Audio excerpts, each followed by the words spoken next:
बहुमूल्य ए जीवन ईश्वरଙ୍କ दान स्वेच्छारे काटिबाकी जीवनर दिन हरे मात्र मृत्यु एहा निरूपित जाण पुणी हेब विचार रे दंडायमान कि उत्तर देव वर्ती कि पारिब केबे किए कथा भाविछ।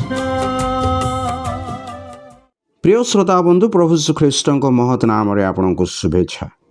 पवित्र बाइबल मार्क लिखित सुसमाचार 15 अध्याय 32 पदरे आम पाठ करूँ इस्राएल राजा ख्रीष्ट यही क्षणी क्रूसर ओह्लाई आसतु जेपरि आम्भे माने ताहा देखि विश्वास करिबा पुणी जो माने ताहांको सहित क्रूसरे चढ़ा जाइथिले से माने सुधा ताहांको निंदा करिबाको लागिले।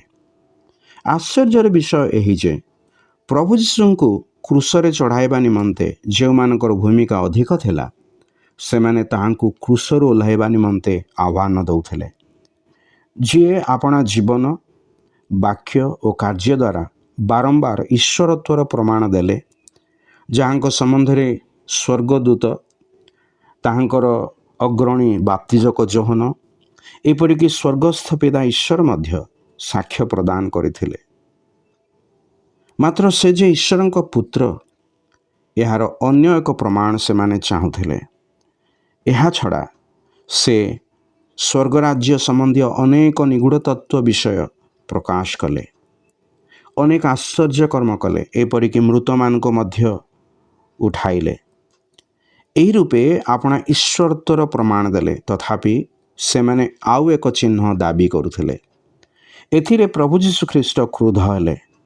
ଏହା ପୂର୍ବରୁ ଆକାଶରୁ ଚିହ୍ନ ଦାବି କରୁଥିବା ଫାରୁସି ମାନଙ୍କୁ କ୍ରୋଧରେ ସେ କହିଥିଲେ ଦୁଷ୍ଟ ବ୍ୟଭିଚାରୀ ବଂଶ ଚିହ୍ନ ଅନ୍ୱେଷଣ କରନ୍ତି ମାତ୍ର ଜୁନସଙ୍କ ଚିହ୍ନ ବିନା ଅନ୍ୟ କୌଣସି ବି ଚିହ୍ନ ସେମାନଙ୍କୁ ଦିଆଯିବ ନାହିଁ।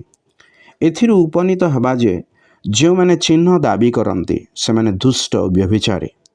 ଏହିପରି ଲୋକଙ୍କୁ ସେ କହନ୍ତି ଜୁନସଙ୍କ ବିନା ଅନ୍ୟ କୌଣସି ଚିହ୍ନ ତୁମ୍ଭମାନଙ୍କୁ ଦିଆଯିବ ନାହିଁ। ସେ ଯେପରି ଜୁନସ 3 ଦିନ 3 ରାତ୍ର ବୃହତ୍ ମତ୍ସ୍ୟର ଉଦର ରହିଲେ ସେହିପରି ମନୁଷ୍ୟ ପୁତ୍ର 3 ଦିନ ଓ 3 ରାତ୍ର ଭୂଗର୍ଭରେ ରହିବେ। ଏଥିପାଇଁ ସେ କ୍ରୁସରୁ ଓହ୍ଲାଇଲେ ନାହିଁ। ପ୍ରଭୁ ଯୀଶୁ ଆମ୍ଭମାନଙ୍କୁ ଯେଉଁ ବଡ଼ ଚିହ୍ନ ଦେଇଛନ୍ତି ତାହା ହେଉଛି ମାନବ ଜାତିର ପାପ ପାଇଁ ବଳିକୃତ ଖ୍ରୀଷ୍ଟ तृतीय दिन में मृत्यु पुनर्स्थित हेले। जदि आमे ताहांको मृत्यु पुनरुत्थान रे विश्वास करी ताहांको आमर त्राणकर्ता और प्रभु रूपे ग्रहण करू सेते बेले आमे धन्य गणित हबा आमे पाप क्षमा और अनंत जीवन प्राप्त हबा।